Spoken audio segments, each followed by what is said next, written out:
మల్లేశ్వర స్వామి దేవస్థానం వారి ఆధ్వర్యంలోనే శంకరాచార్య స్వామి రచించిన కనకదుర్గానంద లహరి స్తోత్రం మీద 2 రోజుల ప్రవచనం కోసం అదృష్టవశాత్తు ఇక్కడికి రావడం జరిగింది. ఆ సందర్భంగా కార్తీక మాసమైనా ఆదివారమైనా తప్పనిసరి అమ్మవారి యొక్క దర్శనానికి వచ్చాం. భక్తులు మమ్మల్ని మన్నించాలి, మా కోసం అందరినీ ఆపేస్తారు. కానీ మరి వచ్చినప్పుడే వినియోగించుకోవాలి కాబట్టి నేను వారి కోరిక మీద నేను దర్శనానికి వచ్చాను. నా జన్మ ధన్యమైంది నిజంగాను. జగన్మాత యొక్క ప్రత్యేకత ఏమిటి అంటే మాత, లోకమాత ఈ రెండింటి మధ్య తేడాన్ని గమనించండి. మాత అంటే మన తల్లి, జగన్మాత అంటే జగత్తంతటికి తల్లి. ఈ ఒక్క జగత్తు అనేది ఉండి తప్పితే తేడా ఏం లేదు. నిజానికి కన్న తల్లికి, లోకమాత కనకదుర్గాదేవికి తేడా ఏమీ లేదు. జగత్తు మధ్యలో ఉంది. ఎలాగో శంకరాచార్య జగన్ మిథ్య అన్నారు, జగత్తు లేదు అన్నారు. అంచేతను తన తల్లికి జగన్మాతకి తేడా ఏమీ లేదు. అంచేత మన ఇంట్లో ఉన్న తల్లిదండ్రులని గౌరవించి వాళ్ళని వృద్ధాశ్రమాల పాలు చేయకుండా ఇంట్లోనే ఉండి కొడుకు కోడలు చూసుకోగలిగితే ఇక్కడి నుంచే దుర్గాదేవి వారందరినీ ఆశీర్వదిస్తుంది. నేను సమాజ హితం కోరేవాడిని ముఖ్యంగాను. అందుకని దయచేసి పిల్లల్ని తల్లిదండ్రులని దూరం చేయకండి. సమస్త ఆధ్యాత్మిక వ్యవస్థ యొక్క మూలం మన కుటుంబ వ్యవస్థ. కుటుంబంలో ఇవాళ పెద్దవాళ్ళు కనపట్లేదు, పిల్లలు కనపట్లేదు. మీ పిల్లలు ఎక్కడున్నారంటే అమెరికా అంటున్నారు, పెద్దవాళ్ళు ఎక్కడున్నారంటే ఏమో అంటున్నారు. ఇక ఈ ఇద్దరు ఇంట్లో ఉండి చేసే పని ఏమిటి? పార్వతీ పరమేశ్వరులు చూడండి, ఎప్పుడు వాళ్ళు విడిచిపెట్టకపోవడం కాదు, వాళ్ళ దేవస్థానంలో కుమారస్వామి విఘ్నేశ్వరుడు అక్కడే ఉంటారు, ఎక్కడికి కదలరు. వాళ్ళు హాస్టల్లో చేర్పించలేదు, వాళ్ళు ఇంగ్లీష్ మీడియంలో అసలే చేర్పించలేదు. అందుకనే వాళ్ళు బాగా పెంచారు. మనకి లలితా సహస్రంలో ఉంటుంది అమ్మవారి పిల్లల్ని ఎలా పెంచిందంటే కుమార గణనాథాంబ తుష్టి పుష్టిర్మతిర్ధృతి శాంతి స్వస్తిమతి కాంతిర్నందిని విఘ్ననాశిని అని ఉంటుంది. పిల్లల్ని ఎలా పెంచాలంటే తుష్టికి పుష్టికి మతికి ధృతికి ముందు వాడు సంతోషించేటువంటి ఆహారం పెట్టాలి. అది పుష్టి పోషక విలువలు కూడా ఉండాలి. మతికి మేధాశక్తి పెరిగేలా చేయాలి. ఇవాళ అన్ని రకాల ఉన్నాయి, ధృతి లేదండి. చాలామంది విద్యార్థులకి ధృతి లేదు, ధైర్యం లేదు. ఆ ధైర్యం వచ్చేలా పిల్లల్ని పెంచాలి. లలితా సహస్రంలో స్పష్టంగా చెప్పారు. అమ్మాయిల పెంపకంలో ఇంకాస్త జాగ్రత్త తీసుకోవాల్సిన శాంతి స్వస్తి మతి కాంతి నందిని. నందిని అంటే అమ్మాయి, నందనుడు అంటే కుమార్తె, నందిని అంటే అమ్మాయి. అమ్మాయిని అత్తారింటికి పంపినా, ఉద్యోగానికి పంపినా, చదువుకు పంపినా శాంతికి ముందు వాతావరణం అక్కడ కాపురంలో శాంతిగా ఉండాలి. ఇవి వెళ్ళి గొడవలు పెట్టకూడదు. స్వస్తిమతి అందరికీ ఉభయ వంశాలకి శుభప్రదంగా ఉండాలి. కాంతికి అంతేకాదు తేజోవంతంగా శోభాయమానంగా అమ్మవారు వెలిగినట్టే అమ్మాయిలందరూ వెలగాలి హాయిగాను. అలాగా పిల్లల పెంపకం గురించి కూడా లలితా సహస్రంలో చెబుతారు. మన పిల్లల్ని మనం సక్రమంగా పెంచితే, మన పెద్దల్ని మనం గౌరవంగా చూసుకుంటే అమ్మవారి యొక్క కరుణ అందరికీ లభిస్తుంది. నేను చెప్పదలుచుకున్నది అదే. సెలవు.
మల్లేశ్వర స్వామి దేవస్థానం వారి ఆధ్వర్యంలోనే శంకరాచార్య స్వామి రచించిన కనకదుర్గానంద లహరి స్తోత్రం మీద 2 రోజుల ప్రవచనం కోసం అదృష్టవశాత్తు ఇక్కడికి రావడం జరిగింది.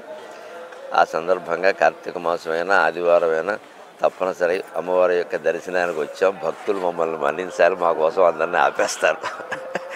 కానీ మరి వచ్చినప్పుడే వినియోగించుకోవాలి కాబట్టి నేను వారి కోరిక మీద నేను దర్శనానికి వచ్చాను. నా జన్మ ధన్యమైంది నిజంగాను. జగన్మాత యొక్క ప్రత్యేకత ఏమిటి అంటే మాత, లోకమాత ఈ రెండిటి మధ్య తేడాన్ని గమనించండి. మాత అంటే మన తల్లి, జగన్మాత అంటే జగత్తంతటికి తల్లి. ఈ ఒక్క జగత్తు అనేది ఉండి తప్పితే తేడా ఏం లేదు. నిజానికి కన్న తల్లికి, లోకమాత కనకదుర్గాదేవికి తేడా ఏమీ లేదు. జగత్తు మధ్యలో ఉంది. ఎలాగో శంకరాచార్య జగన్ మిథ్య అన్నారు, జగత్తు లేదు అన్నారు. అంచేతను తన తల్లికి జగన్మాతకి తేడా ఏమీ లేదు. అంచేత మన ఇంట్లో ఉన్న తల్లిదండ్రులని గౌరవించి వాళ్ళని వృద్ధాశ్రమాల పాలు చేయకుండా ఇంట్లోనే ఉండి కొడుకు కోడలు చూసుకోగలిగితే ఇక్కడి నుంచే దుర్గాదేవి వారందరినీ ఆశీర్వదిస్తుంది. నేను సమాజ హితం కోరేవాడిని ముఖ్యంగాను. అందుకని దయచేసి పిల్లల్ని తల్లిదండ్రులని దూరం చేయకండి. సమస్త ఆధ్యాత్మిక వ్యవస్థ యొక్క మూలం మన కుటుంబ వ్యవస్థ. కుటుంబంలో ఇవాళ పెద్దవాళ్ళు కనపట్లేదు, పిల్లలు కనపట్లేదు. మీ పిల్లలు ఎక్కడున్నారంటే అమెరికా అంటున్నారు, పెద్దవాళ్ళు ఎక్కడున్నారంటే ఏమో అంటున్నారు. ఇక ఈ ఇద్దరు ఇంట్లో ఉండి చేసే పని ఏమిటి? పార్వతీ పరమేశ్వరులు చూడండి, ఎప్పుడు వాళ్ళు విడిచిపెట్టకపోవడం కాదు, వాళ్ళ దేవస్థానంలో కుమారస్వామి విఘ్నేశ్వరుడు అక్కడే ఉంటారు, ఎక్కడికి కదలరు. వాళ్ళు హాస్టల్లో చేర్పించలేదు, వాళ్ళు ఇంగ్లీష్ మీడియంలో అసలే చేర్పించలేదు. అందుకనే వాళ్ళు బాగా పెంచారు. మనకి లలితా సహస్రంలో ఉంటుంది అమ్మవారి పిల్లల్ని ఎలా పెంచిందంటే కుమార గణనాథాంబ తుష్టి పుష్టిర్మతిర్ధృతి శాంతి స్వస్తిమతి కాంతిర్నందిని విఘ్ననాశిని అని ఉంటుంది. పిల్లల్ని ఎలా పెంచాలంటే తుష్టికి పుష్టికి మతికి ధృతికి ముందు వాడు సంతోషించేటువంటి ఆహారం పెట్టాలి. అది పుష్టి పోషక విలువలు కూడా ఉండాలి. మతికి మేధాశక్తి పెరిగేలా చేయాలి. ఇవాళ అన్ని రకాల ఉన్నాయి, ధృతి లేదండి. చాలామంది విద్యార్థులకి ధృతి లేదు, ధైర్యం లేదు. ఆ ధైర్యం వచ్చేలా పిల్లల్ని పెంచాలి. లలితా సహస్రంలో స్పష్టంగా చెప్పారు. అమ్మాయిల పెంపకంలో ఇంకాస్త జాగ్రత్త తీసుకోవాల్సిన శాంతి స్వస్తి మతి కాంతి నందిని. నందిని అంటే అమ్మాయి, నందనుడు అంటే కుమార్తె, నందిని అంటే అమ్మాయి. అమ్మాయిని అత్తారింటికి పంపినా, ఉద్యోగానికి పంపినా, చదువుకు పంపినా శాంతికి ముందు వాతావరణం అక్కడ కాపురంలో శాంతిగా ఉండాలి. ఇవి వెళ్ళి గొడవలు పెట్టకూడదు. స్వస్తిమతి అందరికీ ఉభయ వంశాలకి శుభప్రదంగా ఉండాలి. కాంతికి అంతేకాదు తేజోవంతంగా శోభాయమానంగా అమ్మవారు వెలిగినట్టే అమ్మాయిలందరూ వెలగాలి హాయిగాను. అలాగా పిల్లల పెంపకం గురించి కూడా లలితా సహస్రంలో చెబుతారు. మన పిల్లల్ని మనం సక్రమంగా పెంచితే, మన పెద్దల్ని మనం గౌరవంగా చూసుకుంటే అమ్మవారి యొక్క కరుణ అందరికీ లభిస్తుంది. నేను చెప్పదలుచుకున్నది అదే. సెలవు.